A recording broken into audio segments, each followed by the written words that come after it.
இப்ப அதை விட அதிகமான முன்னிலையில இருக்கிறோம். எதிர்கட்சி ஒரு வலுவான எதிர்கட்சி உருவாகுமா அப்படின்ற ஒரு சந்தேகமே வந்து இருக்கு. ஏன்னா சிங்கிள் டிஜிட்ல வாங்கிட்டாங்க காங்கிரஸ். மொத்தமாவே 40 தொகுதிகள் தான் முன்னிலை பெற்றாங்க. இது எப்படி பாக்குறீங்க? நீங்க வலுவான எதிர்கட்சி இல்ல, அவங்க எல்லாம் ஜெயிக்கலையான்னு கவலைப்படுறீங்களா? இது பீகார் மக்களோட வேடிக்கைமா? நம்ம விருப்பத்துக்கெல்லாம் ஒண்ணும் நடக்காது. மக்கள் வாக்களிச்சிருக்காங்க, அவ்வளவுதான். அப்படிதான் நம்ம எடுத்துக்க முடியுமே தவிர இதுல எதிர்கட்சி ஐயோ குறைஞ்சு போச்சே என்ன பண்றது அந்த கவலை எல்லாம் வேண்டாம். மக்கள் யார் ஆட்சி அமைக்க வேண்டும் என்பதில் தெளிவாக இருக்கிறார்கள். வெறும் 10,000 ரூபாய்க்கு விலை போன தேர்தல்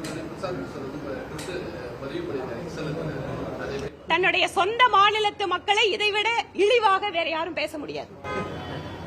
இதை வைத்து அதிமுக கூட்டணியில பாஜக கூடுதல் தொகுதிகள் வந்து கேட்க வாய்ப்பு இருக்கு. எந்த தொகுதி கேட்கறது, எவ்வளவு தொகுதி கேட்கறது, இது எல்லாமே எங்களோட தேசிய தலைமை தான் முடிவெடுக்கும். தேர்தல் வியூக வகுப்பாளரா யார் வேணாலும் இருக்கலாங்க. அட்வைஸ் பண்றது வேற, நேரடியா தேர்தல் களத்துல நிக்கிறது வேற. அதனால மக்கள் தெளிவா புரிஞ்சுட்டு தான் இருக்காங்க.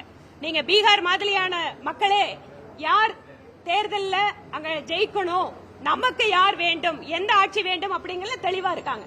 அதனால தேர்தல் வியூக வகுப்பாளர்கள் எல்லாமே வந்து தேர்தலில் வெற்றி பெற முடியாது என்பது இந்த பீகார் தேர்தல் காட்டுகிறது.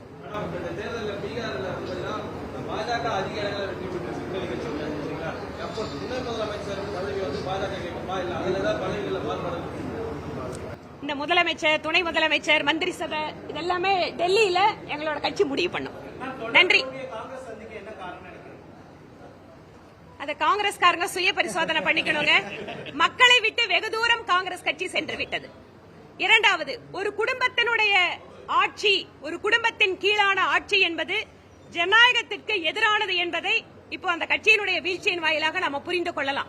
எப்பவுமே ஒரு குடும்பத்தை கையில ஆட்சியை கொடுத்தோம்னா எந்த அளவுக்கு அது ஜனநாயகத்திற்கு விரோதமா இருக்குங்கிறது காங்கிரஸ் சிறந்த உதாரணம். இப்போது பீகாரிலேயும் அதை பார்த்து கொண்டிருக்கிறார்கள்.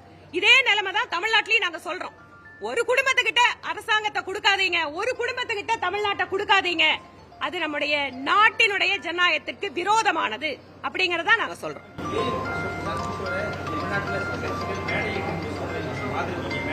ஏங்க இங்க இருந்து கூட பீகார்ல போய் தேர்தல் பிரச்சாரம் பண்ணாங்க, கஷ்டப்பட்டு எல்லாம் போய் எல்லாம் பண்ணிட்டு வந்தாங்க. நான் இல்லன்னு சொல்லல. யாருக்கு விவரம் இல்லைங்கறத நீங்களே புரிஞ்சுக்கோங்க. நன்றிங்க.